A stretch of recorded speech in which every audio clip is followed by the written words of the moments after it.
Final update. My husband made our youngest his golden child and left our other sons on the back burner. Now, he's a mess because they are abandoning him. Mason called me the next day as he promised and said Kyle was settling and fine. I asked how they felt about Sean and Mason said that he and Kyle talked last night and while they don't necessarily blame Sean it's still hard not to be slightly angry at him, especially because we can all see that Sean does realize he's the favorite and leans into it. In the end, both boys texted Sean that they weren't mad but they needed time away to cool off. Sean was of course sad but I did get through to him that sometimes people need space. A couple of days later I dropped Sean off at Mason's apartment and the boys had a movie/game night. I'm not sure what was said but Sean came back much happier and his brothers are texting him back again. I knew they would be okay but I was glad that Mason and Kyle are mature and kind-hearted enough to not hold on to their anger toward Sean. Regarding my husband, I admit I was weak and I caved the night of the incident. I went to the guest room and my husband was still awake and on his laptop. I asked what he was doing and he showed me the screen. He was searching for therapists. I never brought this up as a suggestion. He did it on his own. I asked why he was looking for a therapist and he said because he feels like he's only going to get one chance to make things right with the boys and he wanted a professional to tell him the best way to do so.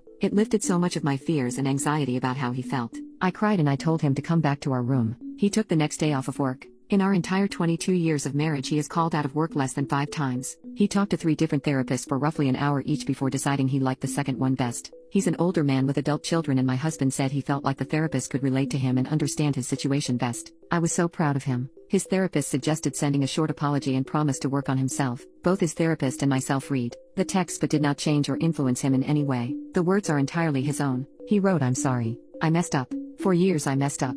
I hate that I let it get to this point and I hate that I hurt you both so badly. I love you. I will always love you and I know you may not want to talk to me right now but I've just started therapy and I hope in time that you boys will forgive me and give me a chance to be better for both of you. There is so much more I want to say but I would like to say it in person. You can always call me, text me, or come home when you're ready to talk. Anytime. I will drop whatever I'm doing when you're ready to talk. Please don't hesitate to reach out. I love you boys. Love, Dad." Kyle called me a couple of hours after my husband sent them the text and asked me to come over. I did. Mason and Kyle were there and they asked me if their dad really wrote the message. I assured them that he did and reiterated that neither I nor his new therapist wrote a single word of his apology. It was all him. They admitted it felt good to know that he did care but they needed time. This was also when we talked about Sean. A week went by with no response to my husband's text. Then another. He was heartbroken. He broke down in our bedroom one night and just cried saying he'd ruined his relationship with his sons and they were never going to forgive him. I reassured him that wasn't the case but it was hard for him to accept. I told him he needed to keep talking to his therapist and focus on himself. His relationship with Sean changed as well.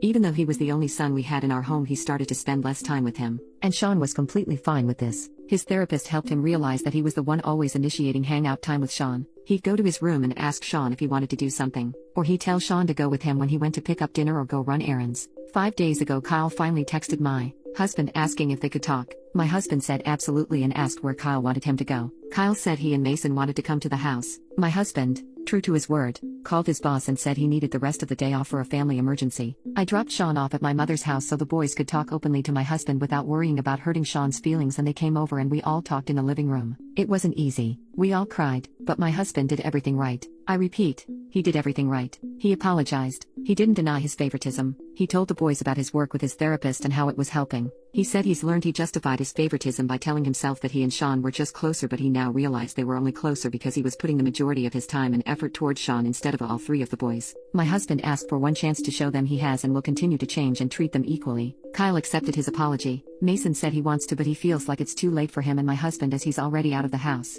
My husband told Mason that he was Mason's father for life and asked him again for just a single chance. Mason agreed that he doesn't want to not have his dad in his life but that he doesn't want to feel that pain again if he lets him in. He asked the boys what specifically they need from him besides him making improvements and how he communicates with them. Mason said he doesn't want it to feel forced, he wants it to be genuine. Kyle wanted a hug. My husband hugged him and cried and swore that whenever he has an event he will put multiple alarms on his phone the second he's told about it. My husband suggested family counseling. The boys are reluctant but did agree to go as we all want our family to heal and grow stronger. Kyle moved back into the house and said he was happy because his bed was much more comfortable than Mason's couch. We decided Saturdays would be a family day that we all spent together. My husband has said he will reach out to the boys to see if they are free to get lunch. Not much else we can do until COVID is gone. He started playing video games with the boys just as something to do to spend time with them. He gets on the mic and talks to Mason, which he said feels good to talk to him even though they're mostly just talking about stuff going on in the video game. He plans on buying Kyle the PS5 he wanted from the school event but his therapist suggested he wait until their relationship has healed so he knows it's a genuine gift and not an apology gift. I agree with this. And that's where we're at. My husband and I have been recommended by a few family counselors from his therapist and are in the process of talking to them. He's really taking point on this. He's going to continue seeing his own therapist as he said it's helped in more than just this incident. I admit that I still have some fears that this new attitude won't last, but this is so much more effort than he has ever put in when I mentioned his favoritism before. I'm really hopeful that this is only the beginning. The boys are already much happier, and seeing all the men in my life talking and laughing together just melts my heart. This is what I wanted all these years, and I'm hopeful that with family counseling and my husband continuing his own therapy, this can be a lifelong change.